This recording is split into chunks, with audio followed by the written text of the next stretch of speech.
وتوبوا إلى الله جميعا أيها المؤمنون لعلكم تفلحون.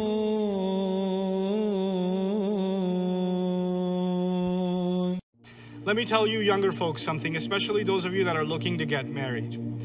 The approaches you've taken to find a spouse, I will not spell out for you. You already know, and I already know. The options you've considered, the conversations you've had, the social interactions you've had are between you and Allah. I'm no one to judge. But I know some of you have a guilty conscience inside of you.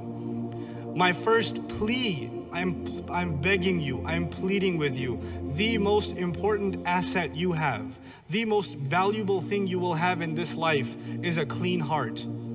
Because that is the only key to Jannah. That is the only key to salvation on Yawm al-Qiyamah. And when you give your heart prematurely to a relationship that is illegitimate, then that heart starts getting dirty. And when a heart starts getting dirty, it is no longer suitable for Allah Azza wa Jalla anymore. So don't think that your relationships or your inappropriate interactions and inappropriate relationships are not going to have a spiritual impact. They absolutely and certainly will. And they will destroy in you the most valuable thing that you carry within you, your iman. They will ruin it. You have to protect that faith. When you're looking for a spouse, it's okay to look for somebody that you're attracted to, that you find good looking, that you find their personality is nice and all of these other things. But don't forget the principles. A few principles, if you can observe them, I think we can clean this process up. I didn't even talk about online matrimonials. You know why? Because the online, if you can observe these principles, it doesn't matter if you're looking for a spouse online or on site or on campus or on convention or on whatever. It doesn't matter. It's the matter of observing particular principles. Try to live by some of this stuff and you'll see a lot of barakah in your own relationships. First of all, understand that for the guys, the girl you like is somebody's sister, is somebody's daughter, is the respect and honor of somebody's family. So when you're staring at her like that, just think about somebody staring at your sister like that. Just remind yourself of that. Just remember this is somebody's honor we're talking about. It's okay for you to see a glance and say, oh, I want to marry her. That was great. But one glance is good enough for you and you take the dignified approach. Then the second thing, of course, first of all, don't be a perv and walk around like, Don't do that. That's not the kind of Islamic spirit we're trying to revive here. So that's one. But two, if you do find somebody interesting, take a respectful approach. There are formal chaperoned matrimonial type sessions. That's fine, at least there's a chaperone present there. And if that's not the case, the best approach, honest to God, the best approach is an indirect one. The best approach is through a friend, through somebody's, a friend who has a sister who knows her, etc., etc. Try to be as indirect as possible, because when you're direct, shaitan loves it. He just puts stuff in you and he puts stuff in her and the giggles start and the smiling and then the texting begins and then you're sharing, then you're adding each other on Facebook and then you're calling each other late at night. Then the Skype thing begins, then things get out of hand. Things take one step at a time and they just really get out of hand. Take as indirect an approach as possible. And some people ask, well, how am I supposed to get to know the person? You can, it's fine. There's nothing wrong with getting to know the person, but get others involved. And so that's the other thing I want to attack today. There's no harm in two families talking to each other. It is not too formal. Don't go crazy, they're getting engaged. It's just two people trying to talk in a respectful way. Don't turn it into something it's not.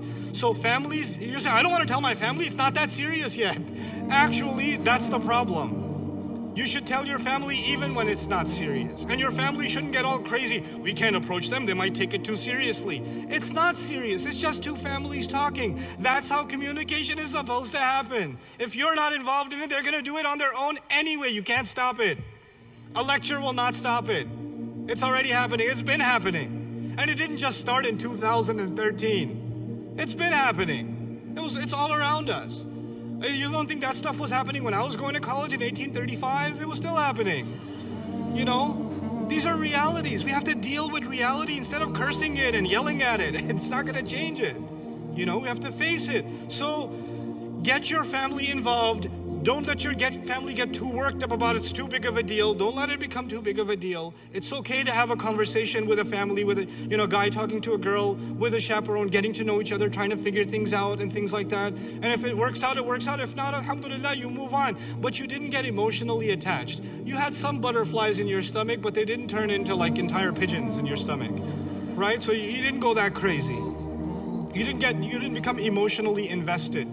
Here's the problem with becoming emotionally invested. When you become emotionally invested, you fall in love with a girl or with a guy or something, and you're like, I have to marry this person. First of all, you have no guarantees it's gonna work out. And second of all, when you get that infatuated, you don't care what anybody else thinks. لَيْسَ فِي الْحُبِّ مَشُورًا, right? And when you go that crazy, then you don't want to listen to anybody. And so you don't listen to your parents, you don't listen to her parents, you don't listen to your brother, your sister. Nobody's advice matters to you anymore. These parents try to bring you to a speaker. Sheikh, talk to him, he wants to marry this girl. And the Sheikh's like, what am I gonna do? You know, don't marry her. Okay. Doesn't work. It's too late. And if it doesn't work out, one of two things happens. If it does work out, you have scarred your family, because you went on a war against your family to do it. And if it doesn't work out, you're scarred forever. And you will now not be able to have a healthy relationship again, because in the back of your mind will be the other relationship. It's an unhealthy way to go about things, you know? So don't do it. And, you know, don't engage, don't invest yourself emotionally, don't quote unquote fall in love like that. And if you think you just fell in love in this conference, walking down the hall, you saw a girl like, وَقَعْتُ فِي الْحُبِّ, that's not falling in love, that's just your hormones. Congratulations, you're a teenager. You know, that's not love.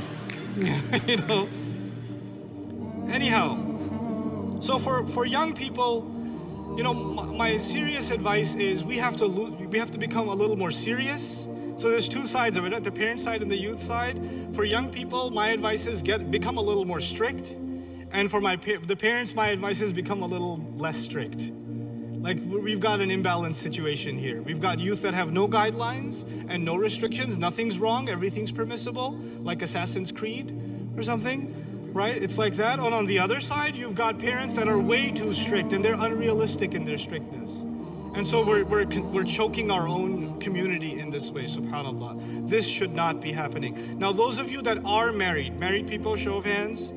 Inna lillahi wa inna ilayhi raji'un. Okay, good. Married people that are here, part of your job is to help young people get married, especially the younger couples here. Younger couples here, you both, you know, the men and the women in that couple, they have friends that aren't married that they've known for a while, and you need to become matchmakers before they have to resort to anonymous websites, which the same guy is on every website. He's got his profile on every single website. Everybody knows him, you know. As one of my friends got married, he had his profile on like 30 Muslim matrimonial sites, and he asked me to speak at his wedding, and I was like, the internet will not be the same anymore. The internet connection speeds just increased because so much load has been taken offline with all of these profiles. You know, servers that were crashing for ages are now back up online now because, you know, congratulations, you're married. And I, you know, because I'm pretty cruel in my marriage talks, so I told him, by the way, every sister in the hall that's not married knows everything about you, your height, where you worked, your favorite color, because yeah, they've been to those websites, so mashallah. So, you know, I'm not against the online thing. I'm really not. It's a reality. If you don't have any connections, what are you gonna do? But be careful about it. Don't look for just a shallow, you know, criteria. Look for something more meaningful. You're looking for someone you're gonna live with the rest of your life. And for those of you younger girls that are being forced by their parents to marry their cousin from Bangladesh, those of you that are being forced to marry, and they're being told you have to marry this person. Okay, what about this one? And we brought another one, and we brought another one. And they just keep getting uglier for some reason. I don't know what it is, but they keep getting uglier. And the pressure is mounting on you because you're reaching the cultural expiration date. Let me tell you something very strictly, very seriously. If you don't open your mouth, and clearly say, this is not how I want to live. This is not gonna be the next 50 years of my life. This is not what I want to do. If you don't open your mouth and say, I shouldn't say anything, it's buri baat hoti hai. My parents won't understand. No, Families will not resolve issues until you openly talk. I'm not talking about yelling and screaming, but you have to be open and clear and let your parents know this is not how it's gonna go. It's not disrespectful. And parents, please listen to this. Please listen to this. Don't force your daughters into a marriage they're not happy with. Don't say on their behalf, no, she's happy. We know her. You don't know her. You don't know her. She's not happy. You're just saying that because I'm asking. No, she's okay. They don't know that they come crying to the imams, my father wants me to marry. I guess I should. Have you seen the guy? No, but it's my parents. What can I do? In Islam, you have to obey your parents no matter what. Yes, in Islam, you have to obey your parents no matter what. But also in Islam, parents cannot be unjust. They don't have an open license to do whatever they want. They don't have that either. In Islam, parents and children are supposed to have a trusting relationship, you know? Don't hijack. You know, sometimes the only ayat our parents know is وَبِالْوَالِدَيْنِ إِحْسَانًا. This is the only Quran. They don't even know the whole ayah. No, it's just وَبِالْوَالِدَيْنِ إِحْسَانًا. You know, you're like, got me again. And they use that card. Look, our deen emphasizes the rights of parents more than any other religion known to man. More than any other religion. But our religion also emphasizes fairness and mas'uliyah, the idea of responsibility. Like parents do not get that many rights without having that many responsibilities. And you have responsibilities to your daughters and your sons. You really, really do.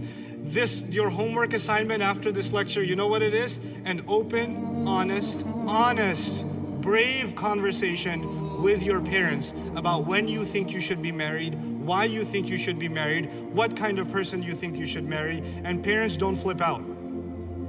Don't flip out. And young men, and this is my last piece, inshallah I have a minute 20, I just want to talk to the young men. I talked to the girls a little bit. You know, get brave, don't be shy anymore. Just be a little stronger. But for the young men, can you become men? For God's sake. Listen. If you're like in your 20s, and every time you have a break, every time you have time off from school or a weekend off, you're spending it behind a screen with a PlayStation 3 or a 4 or an Xbox or whatever else, then you're not a man yet. Go, first of all, get a job even while you're in high school and college. I don't care. Get a job. It'll turn you into a man. It'll make you ready for marriage. Just because you find girls pretty doesn't mean you're ready to get married. That doesn't mean that. You have to show some responsibility to be able to stand on your own 2 feet. And parents of teenage children, if you're not pushing your children to do work, you're like, Alhamdulillah, I can afford it. I'm a doctor, I'm an engineer, I'm a business owner. I can afford it, my children don't have to work. Yes, they do, because it's part of their education. I don't care if you're like changing tires at a car shop, you know, at a mechanic shop. I don't care if you're lawn mowing, but do work. It will give you respect for money. It gives you respect and responsibility. It prepares you for life. I made a case to my parents when I was 20 years old. I'm Pakistani. You know that's suicide, right? I made a case to my parents when I was 20 that I want to get married. But you know what? I had been working 40 hours a week since I was 16 in New York City. I've never worked less than 40 hours a week. That was an easy week for me. And I've been going full-time to college, you know, in high school. I actually took a longer time to graduate out of college because I had work. I never once took money from my parents for college tuition. I refused that. I said, no way. If I can't afford it, I'm not going to college. I'll work on it myself. I worked in shoe stores. I worked in surgical places. I worked in like local Queens newspapers. I've done all kinds of crazy jobs. I even worked at a Desi grocery store. Ew. Oh my God. Blech. But I worked there for one day, but I did, and I'm proud of it. I'm not ashamed of it. I worked at a travel agency where my boss was a really mean Bangladeshi fellow. I love Bangladeshis, but he was really mean. He was really, like, I used to call him the travel Nazi. He was really bad. And when I didn't make enough sales that day, he just yelled at me. So one day I just had it, I yelled back at him, and I got fired, you know? And like 10 years later, I was giving khutbah in Long Island, and he was in the first row. And I have a beard now. He didn't have a beard back then, and he recognized me too. He's like,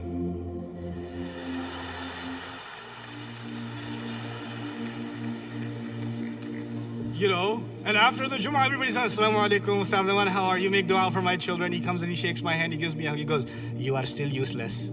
So I was like, right? I was like, I know.